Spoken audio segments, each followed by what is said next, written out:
Musibé, tu dois gogolan, s'il te plaît, tu dois gogolan. Non, arrête, s'il te plaît, arrête. T'es sérieux, falla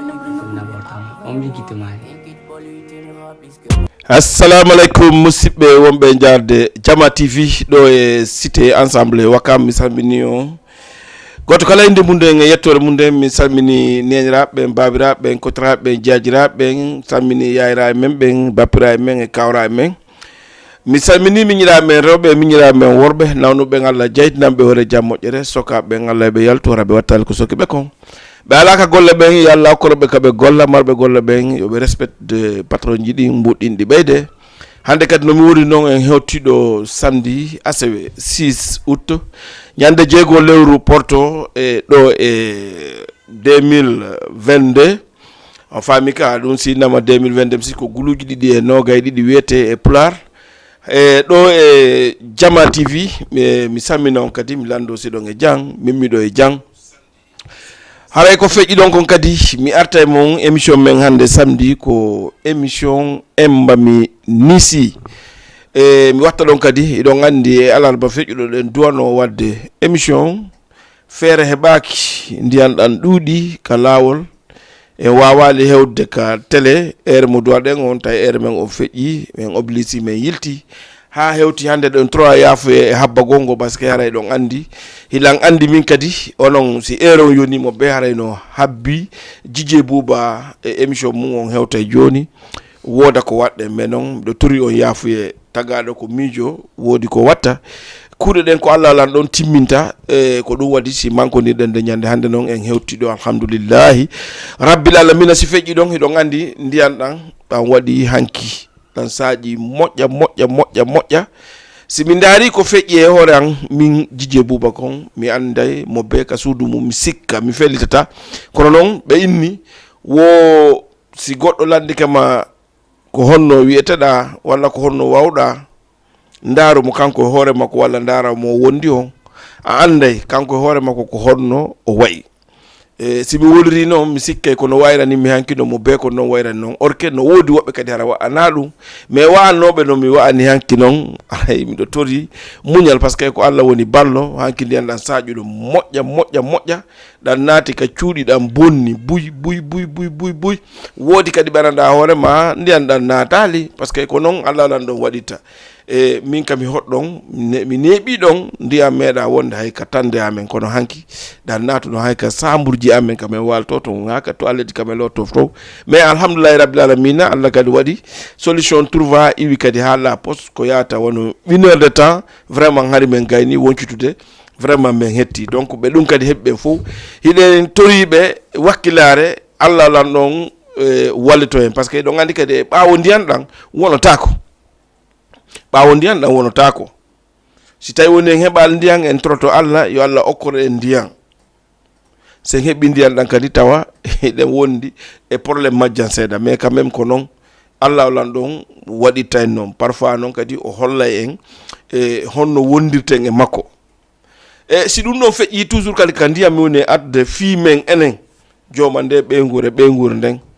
wano ndiyan ɗan arɗan hanki hiɗan wonde dansereji heewɗi ɗananda hoore ma ko bonunde molnade ɗan watta no woodi woɓɓe ndiyan ɗan naata ka cuuɗi maɓɓe ko ɓe panikototo kon ɓe yeggita e kupugol courant maɓɓe on wona sabu ko waɗi bonnere molnade woɓɓe ndiyan ɗan maasa si ɓe tippi ara nangay ɓe no woodi woɓɓe ndiyan ɗan si ari ɓe panikoto ɓe yaha ɓe mema leɗɗe tawa no mari courant woɓɓe kadi fayɓe ɓen ɓe yejjita hiwgol fayɓe maɓɓe fayɓe yalta yaha woɓɓe fayɓe yoloto si tawi woni hina woɓɓe yi fayɓe vraiment adda dangereux ha tawa e pay ko lutta e mum haray ko toujours sa yi miɗo arde ɗum ɗo ko yen watta yila e fayɓe si ndiyan ɗan ƴawi tum ɓayɗo gandi ko période ndungu wonɗen ɗo ni ko leere saƴugol ndiyan ɗan wonɗen haray ko yen prépare ko Allah lanno noon timminta si ɗan ƴawi hiwen fayɓe si ndiyan ɗan ƴawi hiwen fayɓe si ndiyan ɗan saaƴi jogoɗen fayɓe jogoɗen ɓe pinen ɓe hara ɓe yaltali ɓe yaha ɓe jindoya no wawi adde piiji bus e nder murandu haray émission embami NISI premier débat mo wonɗe wadde hen ko fi ɗum ɗon haray ko yen prépare fay ben anden ndiyan sidan saji da wonde dansere molnaɗo pour jogtagol fay ben ka nder cuuɗi hara ɓe yaltali par ce que ɓe wawi heɓude probléme ji bus e nder mum iɗon andi ɗi canal ji waɗaɗi canal ji ɗin goɗɗi hino ferma goɗɗi ɗi fermaka jon noon canal fermaɗo si ndiyan ɗan yeehi haɗa rewti hoore canal on mo fermaka on itte sikke ka tawi canal fermaɗo ndiyan rewti hoore makko watti yolde yimɓe haray ɗi fermaka ɗin itte sikke so yimiɗo yewde ɗum noon min wano côté kam mi hoɗi ɗon Ngor telen kam en hoɗiri toon ndiyan ɗan sadio no haɗa rewti ka hoore canal ha hew rewti ka hoore ponji sifa ɗum si tawi canal on fermaki si pay ko ngari ɗum hay jano woɓɓe sa ndiyan ɗan tawi no ɓuuri ɓe doole donc haray ko watta ngo yilla e fayɓen moƴƴa mo be ka wontiri miɗo sammini ɗum landisi ɗon e jang min miɗo e jang sen wi ɗon daren tawi clip goɗɗo gono préparé ɗo ɓe waɗanaymi pour que min salminira on mi anna on vraiment hiɗen ɗo si Allah jaaɓi 1 heure de temps émission embami NISI mayi Didie ɗi woniri on nani nemaji ɗin ko arwi flo kanko e Habibou fata ko ɓe woli ko musidɓe wonɓe darde Didie Boubaka embami NISI ɗo toujours ɗo gandi oya samedi kadi feƴƴuɗo mi yetno ko ono wonɓe lan darde ka télévision mi faala yon jonnan débat embami NISI mo watten hande si façon ko feƴƴi ko kuyate kanko addanno en ko honɗum o nisti ko hanno jangga mecce ko on débat waɗɗen on samedi ha jippi ɗen hande kadi miɗo faala ono wonɓe darde lamɓe mono mari ko niisi e tampay ko yagal mum hara o ƴoƴi o ƴoƴali ça veut dire si min ya ƴoƴi a ƴoƴali no woodi ko manditiɗa e piihoy ko waɗanɗa mais hari a ƴoƴanali andugol ko honɗum nafay ma ça veut dire si baabe ma naɓima gollugo goɗɗum ko honɗum ɗum wonta résultat ma walla bappa ma walla kaw ma walla koto ma en tout cas dow mo wonnoɗo ma e newde on ko orientayno ma pour ya waɗu pour honɗum ya am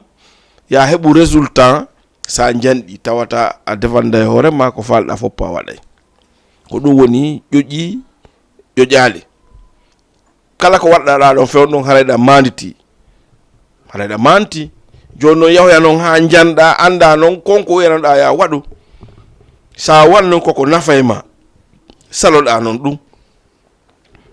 andi a salike ɗum noon arto e ma nista ko ɗum noon mi faala kala marɗo ɗum ka nder ɓernde mum yo noddu o noddalan ɗo min waɗa débat on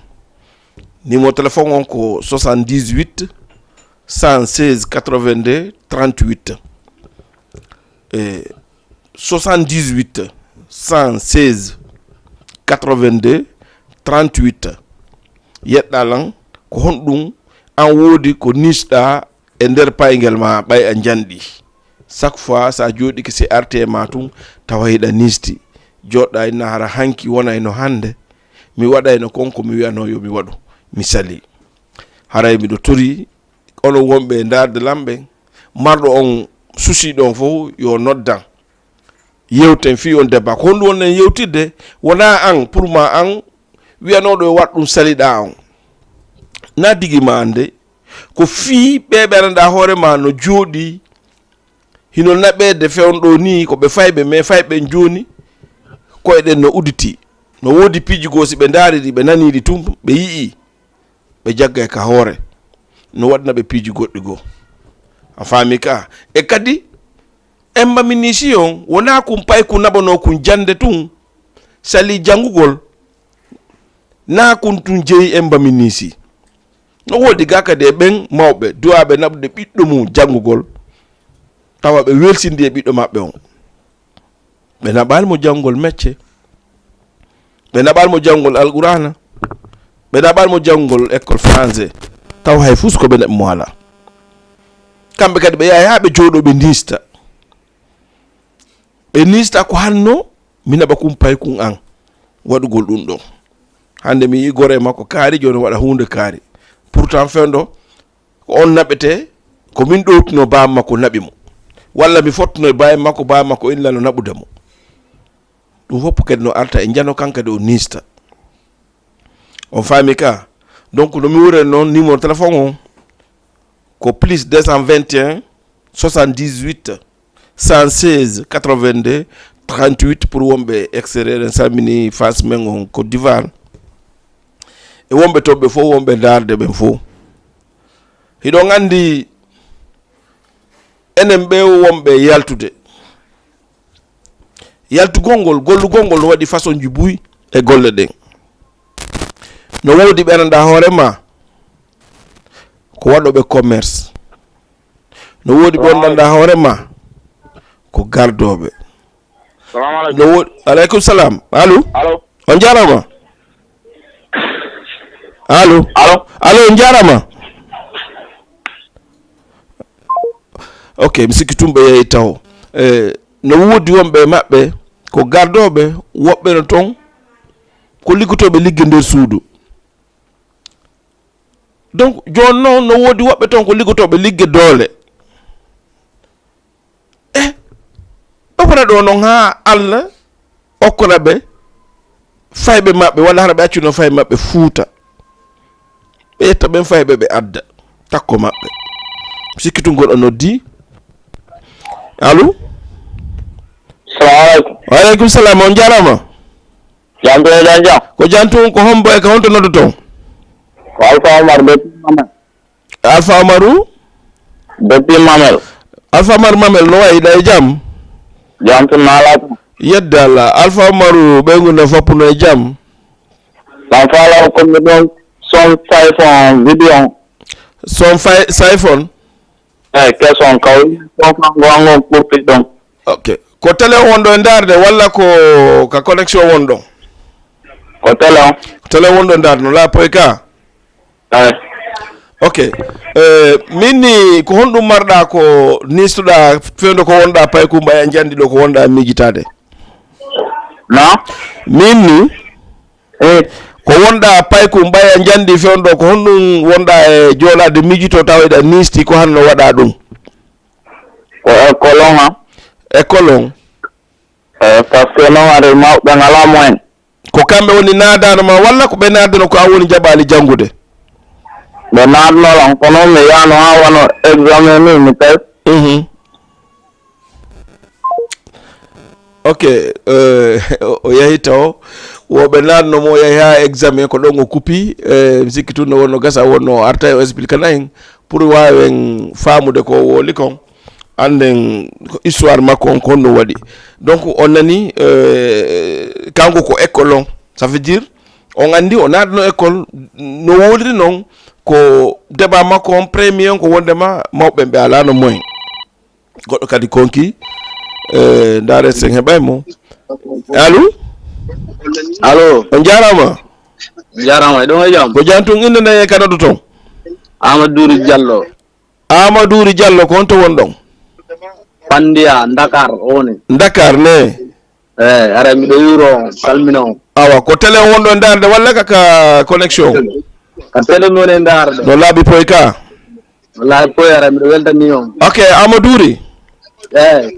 minni ko honɗum wodi ka ɓerde maɗa on ko jottoɗa miijtoɗa tawayɗa nisti ko wonɗo ɗa pay kunko weeɗa ya gollu hara gollani ɗon kadi ko ƴagonɗo wi on ko école on an kadi ko école on ne école on min naatanoga sakko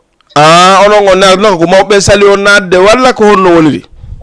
mawɓe on no jaɓano min nadde ɓe jaɓali on nadde tawi hari école no woodi ka mon ka tawi no woodi kono moyen mawɓe on no ala ko moyen wonnoɓe ala ka effectivement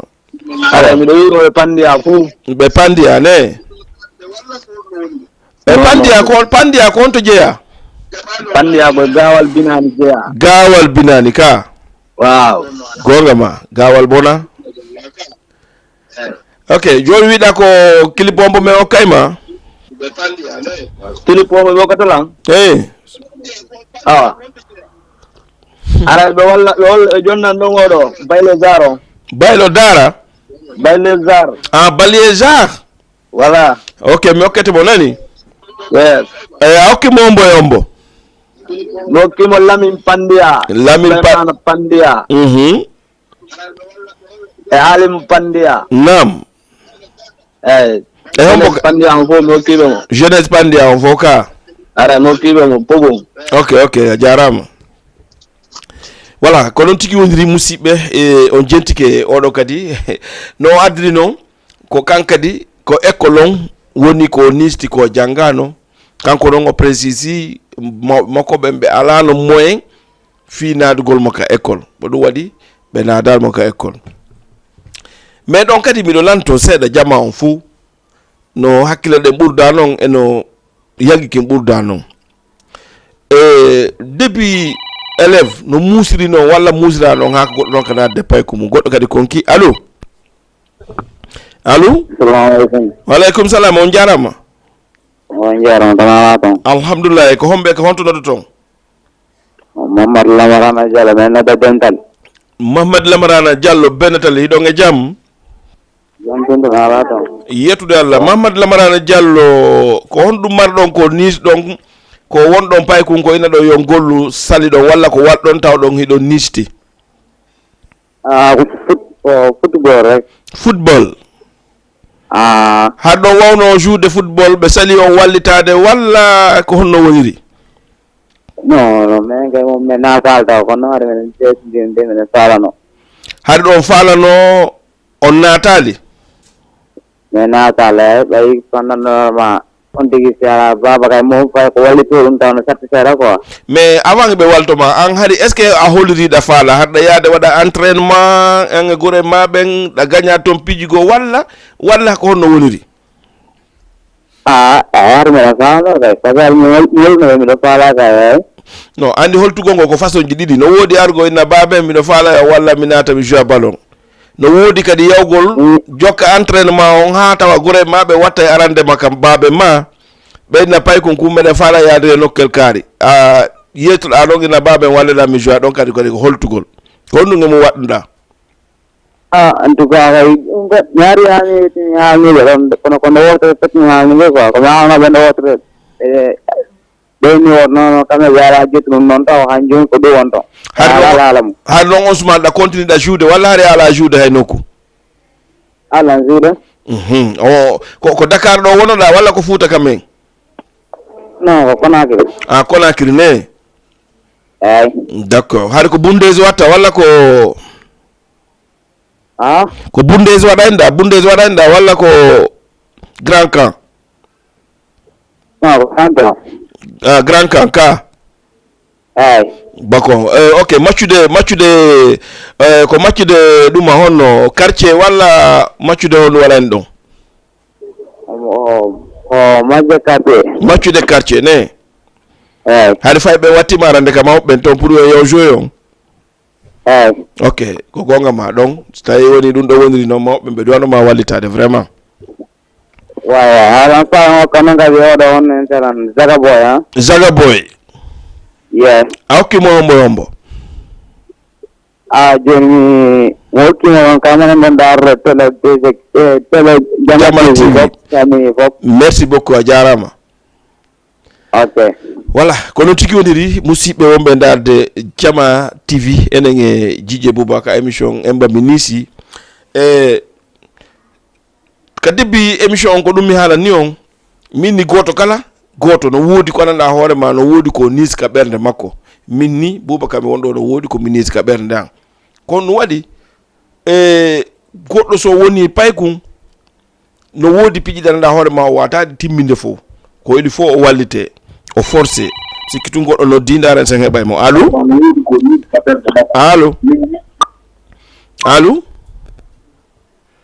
allo ok msikitu ngo yeyi no mi wore non paykum hakkile den timma ko il faut waltoda no wodi faybe wobbe go nabete be jangol métier wala jangol école tawabe suudoto wobbe yaay ko yata 3 jours ara mum be yaali kono an baba jon na ya jodo wettoda fi mum ko ya wallito pay ko ganda ko ɗum faala sa yi pay ko yayi ha jandi jottike tawi o nisti ko hanno waɗa konko wiyano yo waɗu ko tawde ko ɗayre makko waɗi so nisti mi waɗi o émission ɗo e ɗe balɗe mi yalti ɗo mi hooti mi yaw ha e Angalde ilan hodde ka mi fotte goɗɗo wilan kara min o ana an o émission ma emba mi nisi hari no woodi anada no mecce salɗa jangude mecce ɗen min mo nono min adaka mecce mi sali ila mari mecce oni o ko parce que emba mi nisi ma on ko ɓurɗa hettinde fi mum ko fingo jangol mecce min no a famali iɗa andi enen koko wiyete pour le Fouta mi sikki tungoɗo noddi fadde ƴettemmo allo on jarama ɗon ƴettan ko jantu nala ton jantu inde nden e kanoɗo ton ok on noon kadi o yeehi mi sikki tun ko yette so joni crédit on lanni a faami ka donc miɗo jangi métier kono miɗo andi enen ko wiyete pour le Fouta kon hiɗe mari probléme jannugo fay men ɓen métier sa yalti ɗo e nder Dakar ɗo a waɗi micro trottoir e yimɓe leydi ɗo a landike pour le Fouta ko honɗum woni golle makko ko ɓe yettoma pour le Fouta ko yeeyo banana yeeyo koko ko ɗum ɓenta pour le Fouta ko bitikier a faami ka ɓenna pour le Fouta ko bitikier ko yeeyo koko ko yeeyo banana kamɓe ɓe andira en sina ɗum waɗu micro trottoir yalta sa fotti e sappo guetatoɓe fof ɓe yettoma pour le Fouta ko yeeyo banana jallo bitik jallo banana jallo koko par ce que ko ɗum waɗi attinoɓe ɗo arde ɓen ko ɗum ɓe wonno e wadde là je suis d'accord tawa ko ɗum ɓe iwri quand même ɓe hewti ɗo ko ɗum ɓe atti wadde e nder leydi Sénégal joni noon sa ari e leydi comme no ɓe wonita pular noon sa yeeyi hoɗo hewti e hoɗo sikkitu goɗɗo konki ƴette mo allo on jarama on jaramde awa ine nde ka noddu ton ko ummu won ton da noddude Pikine no ɓe Pikine ɓe hiɗon e jang meɗen e jang onolle alhamdulillah ko télé wonɗo darde walla ko connexion waɗɗon ko télé awa ino laaɓi poyi télé no laaɓi to moƴƴa hino laaɓi moƴƴa noon ok ummuɗa jentila moƴƴa ka ummu ko honɗum marɗa ko nisuɗa fewnɗo ko mawɓe yetnoma ko wonɗa paykum salɗa wadde ay fiiske fen ɗo ɓe janniram noon janngude ni wi ɓe naadila école e honɗum kadi fen ɗo de tawa hay fuu fewno hay fuu so ala ko nisuɗa ka nder galle to ko ɓe yetnoma ya waɗu salɗa wadde ka ok ko duuɓi jeli joguiɗa nammari 18 ans 18 ans ok c'est bon ko honɗum fewndi toon e yaade seeɗa janto awa ko dédicace falanɗa clip win ko clip falanɗa dédicace walla ko participe ko ka débat tum ko clip fala yon ofta junior bari a hokkimo hombo mi okki weddiga min fof hombo a wola inde weldiɓe ma ɓen ka o liminana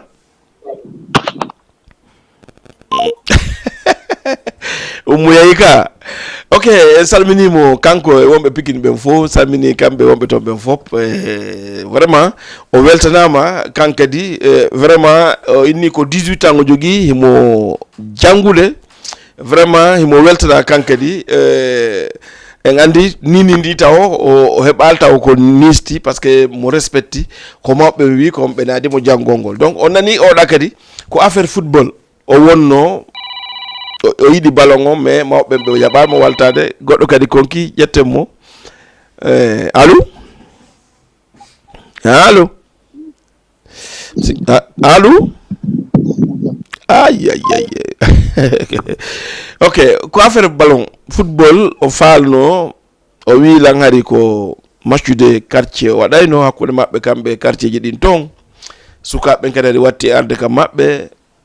yahanamo pour ɓe wawɓe joya ani noon paykum si yeeyi iko wadde piiji goo ɓe aranay kum goɗɗo kadi konki allo allo allo allo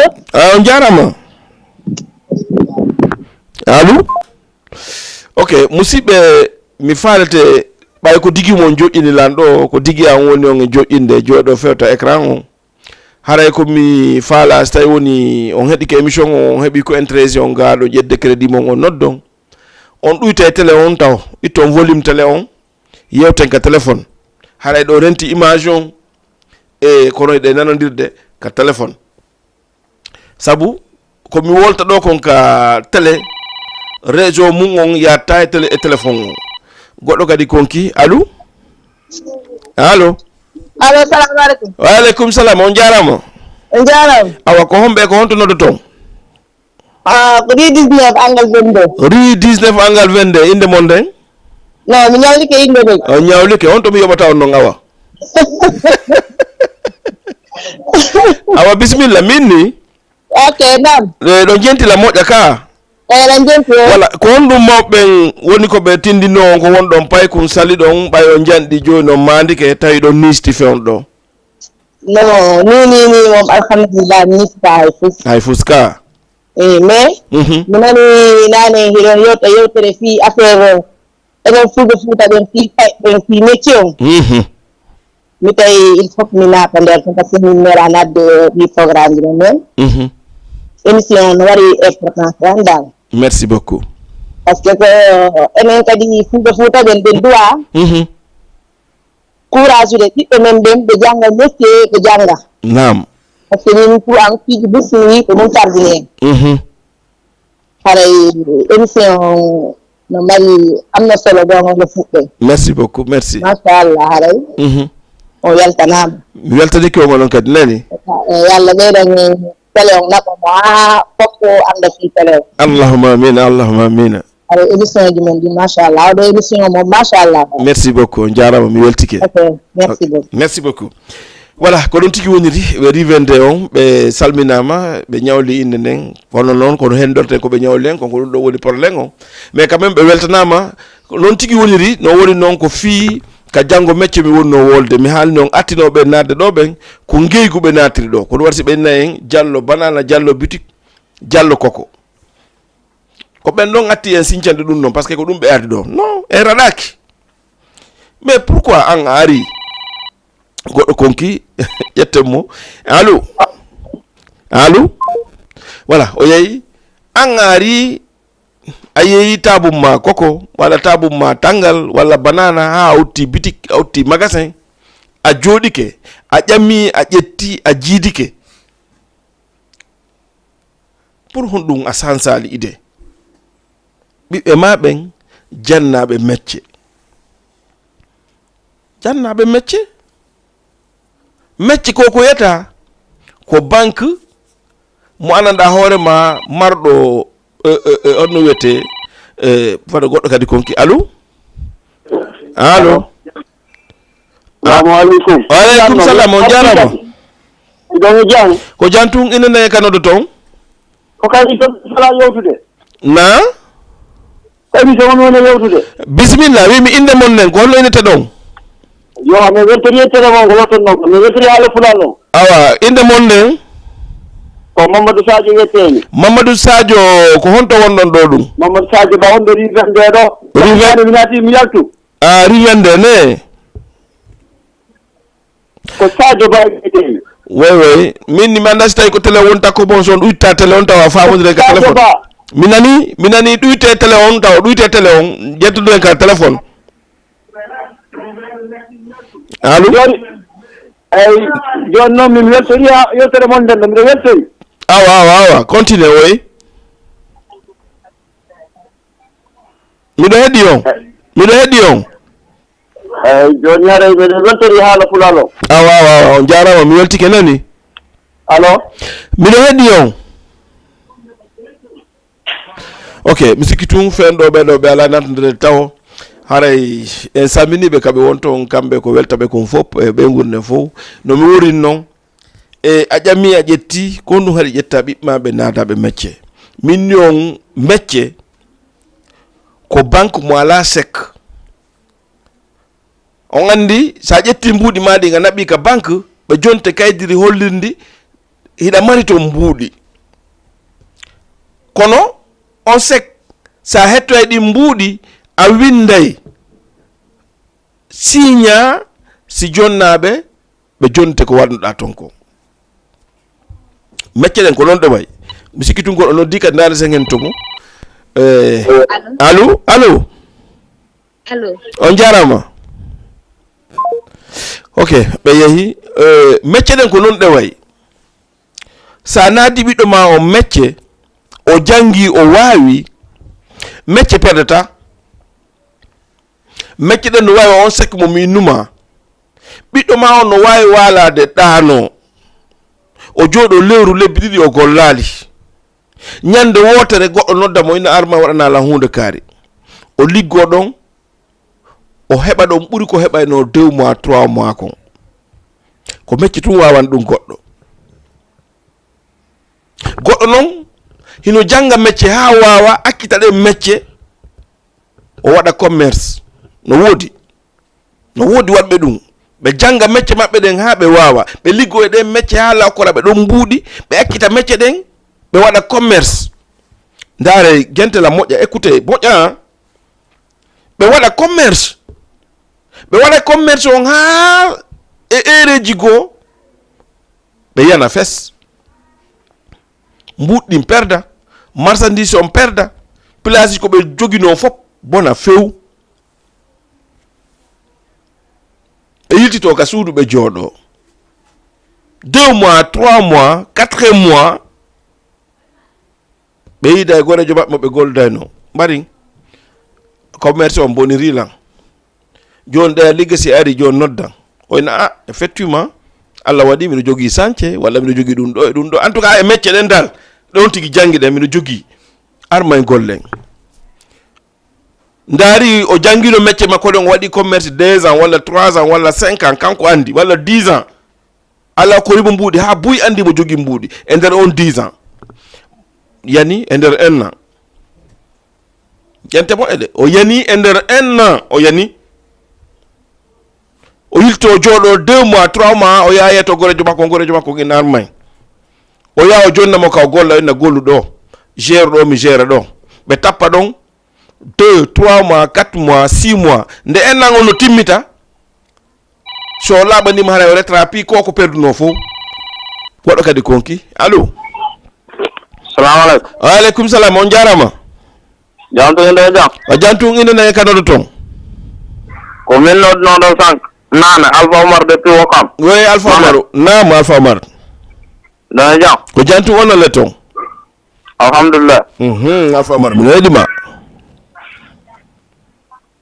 mbiɗa heeɗa Alpha Omar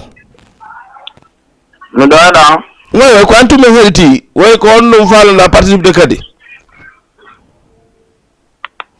ok a faami so likke ɗon 2 mois ha 6 mois timmi ligge makko ɗo no continue ka métier ɗi mbuuɗi ɗo ƴettino o fuɗɗori commerce ko akkiti métier makko ɗen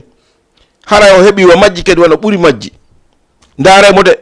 o akkitay kadi métier ɗen o yaha kadi o fuɗtoyo commerce on hara o ñawlaaki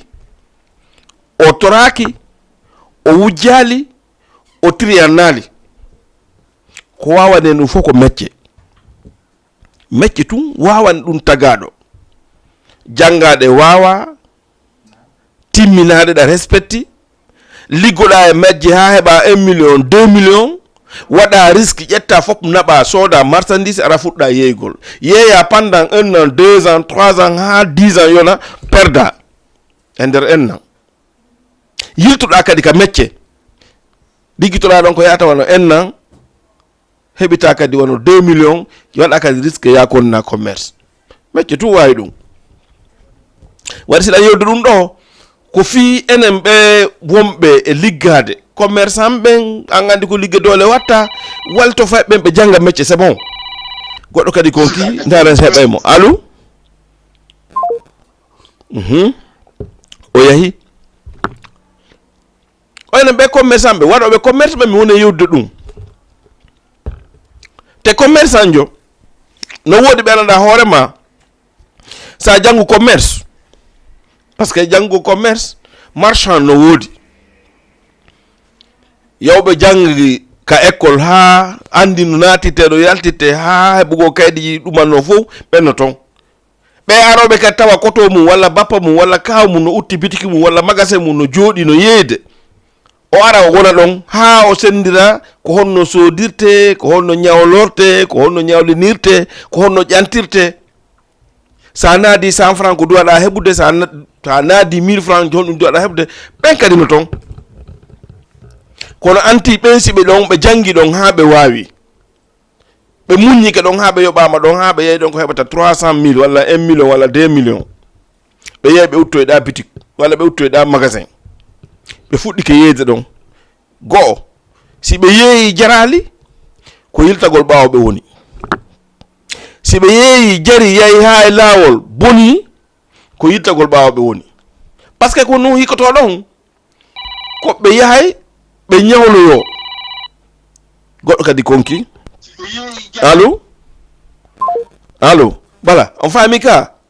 si be yeyi jarali ko baawo be yiltuto si be continue be yeyi no jarde nyande perdo yo kadi ko be continue be yiltuto baawo yilta ko baawo ngol non ko piji didi wonton go be nyawlo goddo certana be magasin on ko risque be ligi ke be hebani hore mabbe utti perdi wadi si be nyawlike goddo be sarsi ko honnu sikula hara piji didi no jokki be hibe hulita be perdu joma mbuli do huliri ta mbuli mun din perdu wala ina dum be jinde be andiri ben joni place angon jabama mbudi ko be jogi no fo perdi bakanka placement ibe andiri de ko be weldi de o yahay no jetta 2 millions wala 1 million wala 3 millions so da marchandise on o nyaalo ko yata no 1 million watta dinda o yaa o yeeya o warta kadi hande no yeehi ha placement ko boni o yeehi kaw bakan min nalma o bakatamo de min nalo o bakatamo mais écoutez moja min nalo o bakatamo o bakay mo goyno gasa wonno mais est ce que so bakki mo confiance do ton yatten goddo goddo konki allo Salam alaikum. Wa alaikum salam on jarama Nala to. o jantuno marsude Jela. awa inde nden ka do ton Ha? inde nden e ka do ton Asalem. awa inde mon nden duytu tele on seda Suleiman Diallo. awa duytu tele ma on non adu tele on parce que la hedi mo ga retour ma on ko retour tele on buri towde Suleiman Diallo asalem woyi mi do hedi ma Suleiman No tele on no jang onon le ko tele on wondon darde walla ko connexion waddon mana ko tele on. ok Suleiman Diallo ko duubi jelu jogida No faala don tego non lan clip ezora. minni mi nani ko wida ko duubi jelu jogida Mi doyti ko duubi jelu jogida 17 ans. 17 ans ko nu wonda wadde fendo a janga métier woni walla janga alqur'ana walla ko français Mi janga métier mi janga alqur'an. hondu nga métier wonda wadde boutique boutique na métier de a janga commerce ko mi janga école ko na wade vacances ni. ok ala problème ko wakila gol nani wakila gol wida ko musique mo me o kayma Ebisolap. hes bo rap ok mo mbo Lundo Baring, comment ça va? Oui, comment mon père va? Awa, ok, Jona Jara Moneli. Jara. Merci beaucoup. voilà ko non tigi woniri pay kunkun ko kun 17 ans woni o jangay woni école ko vacances woni ko no mo jangude kadi boutique on fami ka donc on nani ko mindi ko minni on sa yeyi ka on gorejo ma yo bake min nalma o bakatama de mi o laal dum o bakete wondo est ce que non so bakki may mo mari confiance e ma 100% a wono de solde 2 millions 3 millions 4 millions e jungo makko mbudi ma labudi yayi haadi perdi ari a wi mo magasin ngon perdi mbudi perdi magasin on jattama yo bake o bake ma est ce que mo mari confiance e ma 100% est ce que mo mari confiance e ma 100% hala kanko don woni hala kanko don woni en tout cas do hay so accete ka magasin o yaha surveillance no wodi surveillance visibilité et surveillance manada horema ko no visibilité goddi din harada andi goddi din hara anda hida andi kam mom si mo don haray mo surveillement afami ka hida andi kadi marchandise makko mo andi ko hondum wacci don kono anda ko hondum woni baaw so yeyi ko hondum addi dum c'est parce que ko mecce den woni de alano si tawno hara ko no oda wadino non ko no wadidda a jangi mecce ma de nga wawi a liggorida hebi 2 millions a sodi 2 millions ma nga yeyi 10 ans a perdi 10 millions wala 12 millions a yilti kama a jodi ke 2 mois a yeyi ka gorejo ma nga inni mecce an den sayda jogi da golde fendo wala mi golla acce mecce ma de huttoma est ce que mecce ma den dabbay surveillance ko surveillement non mecce den bata ko ba surveille bata fiu donc antung e mecce ma den antung e golle ma den musibbe mi do fala info mo kala ka wontiri yo jarno pay ko mun ko mecce janne fay be mecce te kadi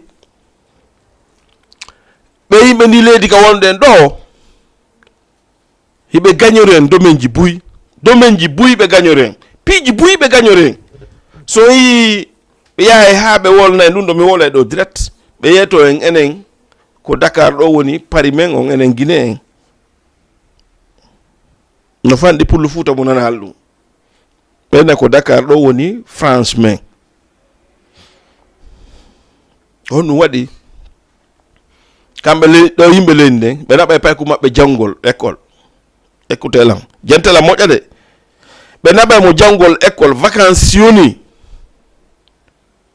on taway pay ko hino jangude métier ka vacances ender ko jangata école on kadi ender ko jangata école ko no wodi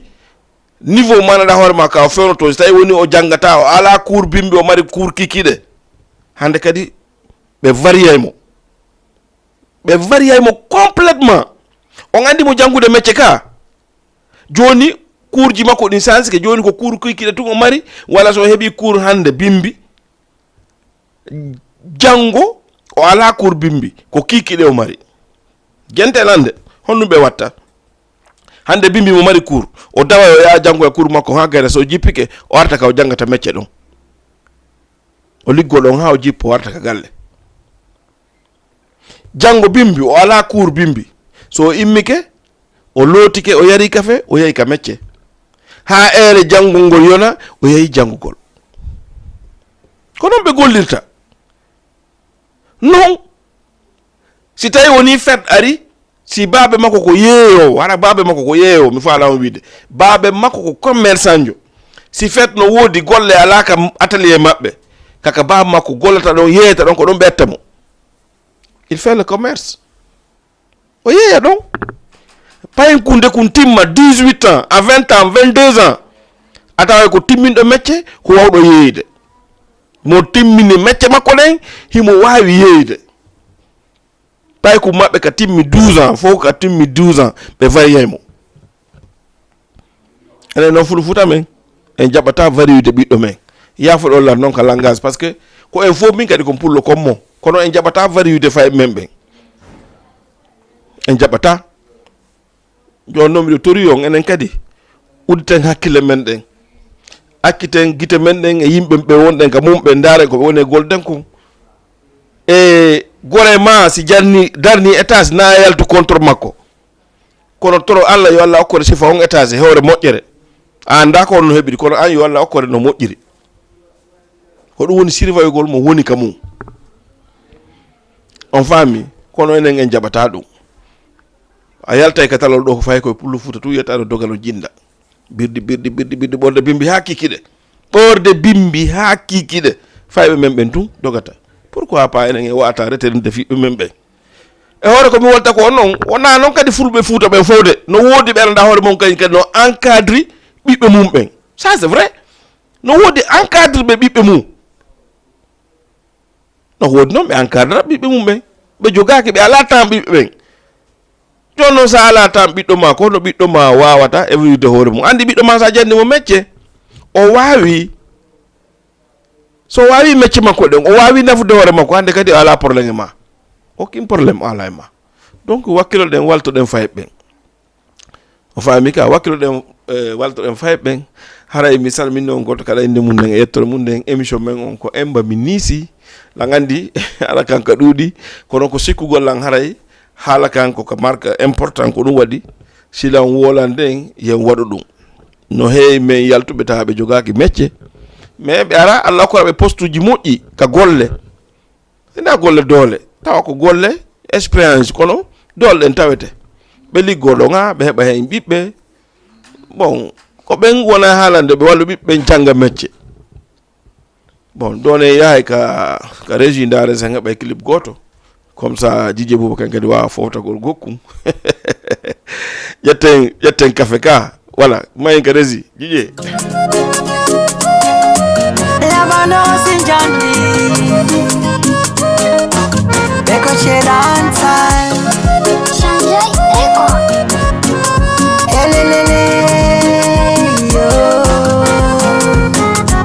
Baby, arwa dengi gol seda.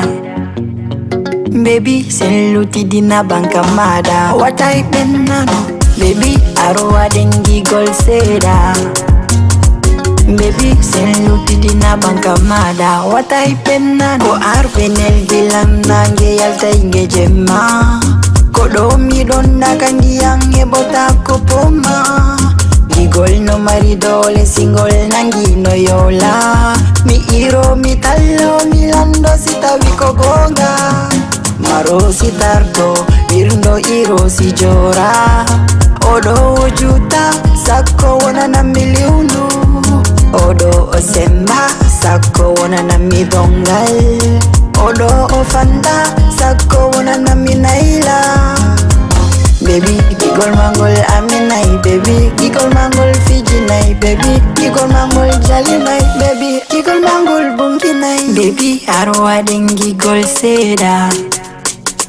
Baby, selluti dina banka mada. What I been nano? Baby, arwa den gigol seda. Baby, selluti dina banka mada. What I been nano?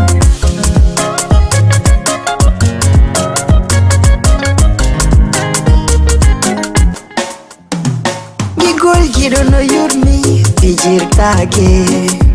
mindo mi jalata sita wida wemi gigol no wuli ni kono sabu mami gondi sintali gigol no feki ni kono sabu mami mi wangaki Dewi watalando no vela mi Dewi watalando silangidi Dewi minno wala ngola Dewi watawulu mi ari Dewi watalando no vela mi Dewi watalando silangidi Dewi minno wala ngola sheri watawulu mi ari Gido vela ebude mimi ebi Abdul Malik onko yondo mi mali Mindo mi hale mi wachai do no vela mbe Mahmoud Kogoto 6 Avenue Koyombe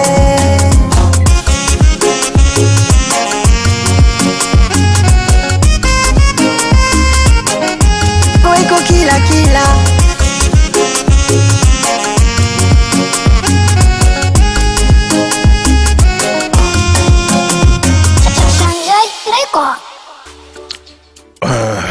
voilà ko ɗon tigi woniri giggol giɗo no yurmi no weli haɗa ko ɗon tigi woniri musidɓe wonɓe darde Diama TV enen e Dj Bouba émission e mbami NISI ko ɗo kadi mi yiltoto mi salmina on mi lando tawi ɗon e jang si atawi on heɓike haɗay en tout cas débat men o ko ɗum ɗo wonno débat men hannde enen e Dj Bouba ko fi ka janngol métier e waltagol faye men ɓen jogitoɓe goɗɗo noddi ndaren sen hen tomo allo voilà o yahi kadi mi ɓeytana en seeɗa tun kono ɗum ɗon juutata e fi enen kadi ɓe ressortissant ɓe wonɓe ɗo wonɓe golde ɗo heɓa ɗo mi anna on kadi no woodi guinéen ɓe ɓeranda hoore mano ɗo jannguɓe métier mum waawi par ce que mi yiya won saayi yimɓe ɓen ɗo no ƴette naɓe kamen to pour gollugol hara yimɓe men ɓen tigi tigi kankano ɗo hiɓe wahay golle ɗen no wawi wonde na añalngol ɓe hara ko ronkugol andugol ɓen wawɓe hiɓe ɗo joni noon hino woodi pour andintingol on ɗum hino woodi yimɓe men ɓen waɗoɓe ɗi métier ji joni ɗi heewi tew métier ji men ɗin joni ɗi heewi tew ɗo waɗoɓe ɗum ɗen golle waɗoɓe ɗum comme sikkitugol o noddi allo allo on jarama allo nala toon ko ombo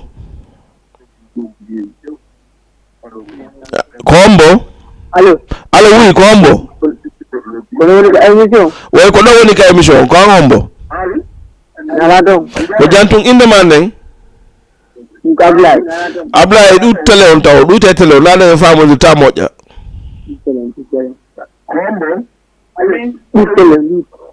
nala toon jantum a ɗuyte télé on goy na ɗum ara e famode ta mi ɗuyti quoi a ɗuyti wala Ablaye on to ɗannodde ɗo ɗum min miran beltatte ko maali woni ka min quoi maali woni ka mon ne way ok Ablaye ko duuɓi jeli joguiɗa ina mari 20 ans 20 ans Ablaye ko honɗum ɗa wadde a ye jangga walla ko honɗum bitiki mo woni quoi bitik ka way ok ina jogui métier goɗɗo goo non mi jeytaki de ala métier eyyi awa ko honɗum haɗi janga métier walla ko bitiki on falɗa wadde ok ko ɗon tigi woniri o yahi tawo Ablaye o ala métier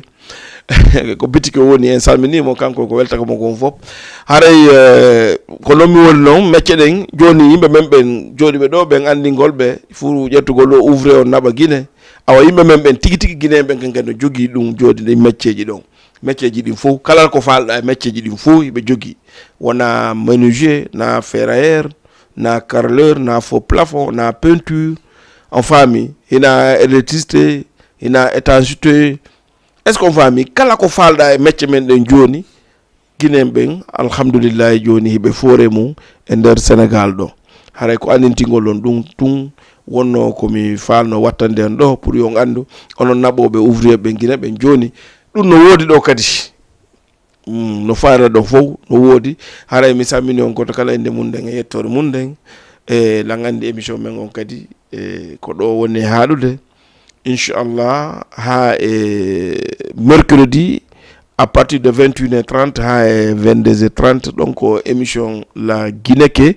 enen e Dj Bouba si samedi arewi kadi inchallah tawni en hay donc émission emba mi NISI wotay jaɓu noon nisde luttira nise ɗen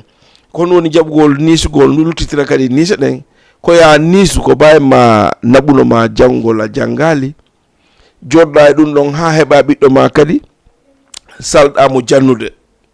a nisi ka janngali kon yahoya ha nisa kadi ka jannali ɓiɗɗo ma o gandi haray woni nisi a nisti donc haray mi salmini on goto kala inde mum ne yettore mum nden minni on bye bye ciao ciao ha e lawol goo enen e Diama TV e Dj Bouba merci beaucoup. Yo, la. Lova Monte, King Galas Coladamas. Hey, Saga boy, tell them. Sada de tell a Lova Monte. Figure out long.